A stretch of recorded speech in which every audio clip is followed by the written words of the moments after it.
Assalamu alaikum my viewers, this is Zainab and welcome back to my channel Historical Discussion. Today I'm going to start with Jalaluddin Muhammad Akbar, the grandson of Zahiruddin Muhammad Babur from 1556 till 1605 AD. He was one of the greatest Mughal ruler that India has ever produced.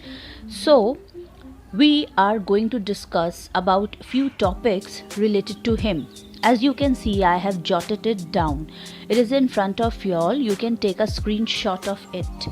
Jalaluddin Muhammad Akbar from 1556 till 1605 AD. So the first point which we are going to discuss is Akbar's early career and the second battle of Panipat. Next, rise and fall of Behram Khan, who was the guardian and mentor of Jalaluddin Muhammad Akbar. Third, conquest of Akbar. Fourth, Rajput policy of Akbar. Fifth, religious policy of Akbar. Sixth, Deen-e-Ilahi and various stages of leading to its origin. 7. Administration of Akbar or Mughal administration. 8. Character and achievements of Akbar. Then about famous personages of Akbar's court, the Navaratna. And last, we are going to discuss about Maharaja Pratap, Hemu and Chand Bibi. Alright, Akbar the Great from 1556 till 1605 AD. So right now I'm going to discuss about his early career and accession. Akbar's early career and the second battle of Panipat. Early career and accession of Akbar. See, you can take a screenshot of it. Full name Jalaluddin Muhammad Akbar, mother's name Hamida Banu Begum, father's name Nuruddin Humayun. He was born on 23rd November 1542 at Amarkot in Sindh, which is at present day Pakistan. His coronation ceremony took place at Kalanoor in Gurdaspur district on 14th of Feb. Okay, so during Humayun's wanderings in Sindh, when Humayun was thrown out of India by Sher Shah Suri, so during Humayun's wandering in Sindh, he got married to a Persian lady named Hamida Banu Begum, and Akbar was born to him from his wife on 23rd November 1542 at Amarkot in Sindh. At that time, Humayun hardly knew that a son, that means Akbar, who was born to him in such a distressed days, would one day become one of the greatest rulers of India. Akbar was hardly 14 years of age when his father Humayun died in January 1556. So he had to ascend the throne. So he was at that time in Punjab, where he was pursuing Sikandar Suri along with his tutor, or we can say mentor, Behram Khan. Behram Khan very wisely kept the news of Humayun's death as a secret, and he celebrated the coronation ceremony of Akbar at Kalanoor in Gurdaspur district on 14th of Feb 1556 and himself became his regent, or we can say guardian. So difficulties of Akbar which he had to face during the time of coronation, or we can say crowning the king, or we can say ascending the throne. The throne that Akbar got was not a bed of roses for him, and so there were many difficulties in store for him. Like number one is in the Punjab, Sikandar Suri was very strong and was aiming at the conquest of Delhi and Agra. In the eastern provinces, that's the second point, the Afghans were strong under their king Muhammad Adil Shah. In the Muhammad Adil Shah, who was the murderer of Firoz, the grandson of Sher Shah Suri. Then third, in the northwestern part of India, his half-brother, or we can say Akbar's step-brother, Mirza Muhammad Hakim, was acting nothing less than an enemy. He was ruling over Kabul but was planning to acquire the empire of Hindustan. Fourth, in Rajputana, the Rajputs had once again became powerful enough to measure sword with the Mughals for the supremacy of India.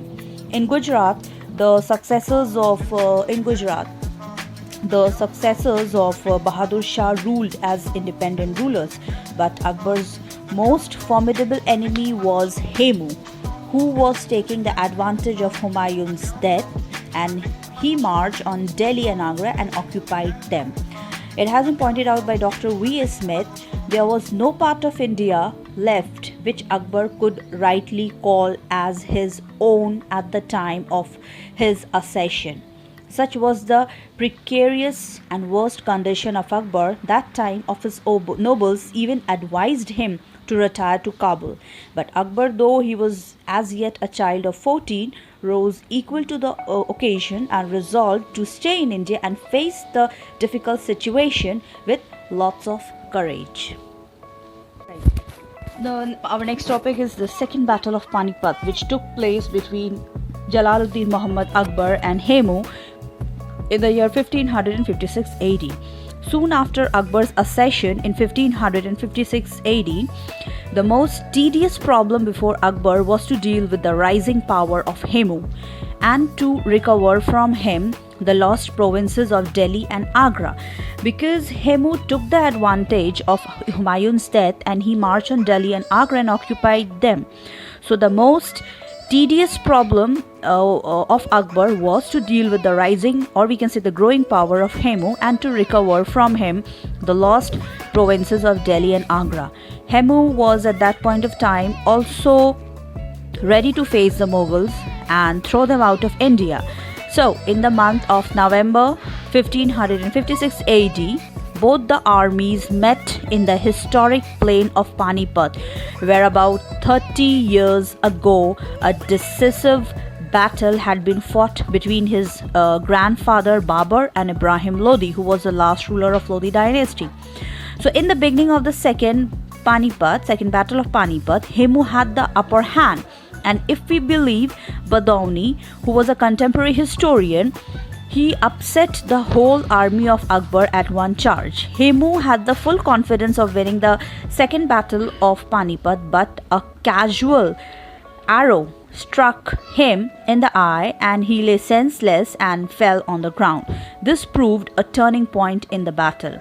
His army, presuming their leader to be dead, was seized with panic and fled in all directions, and he himself was captured and slain.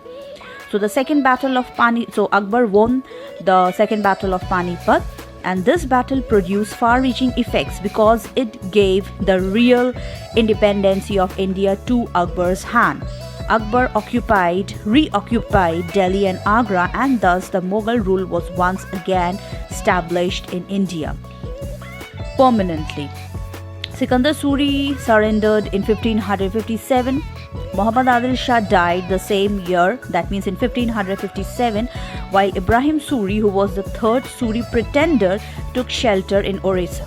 And thus, within 2 years of his success at Second Battle of Panipat, there remained no Suri rival to trouble anymore.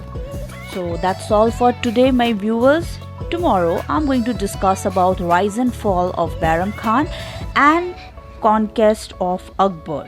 Yes, he was a great imperialist as well, who practically spent his whole life conquering one territory or the other.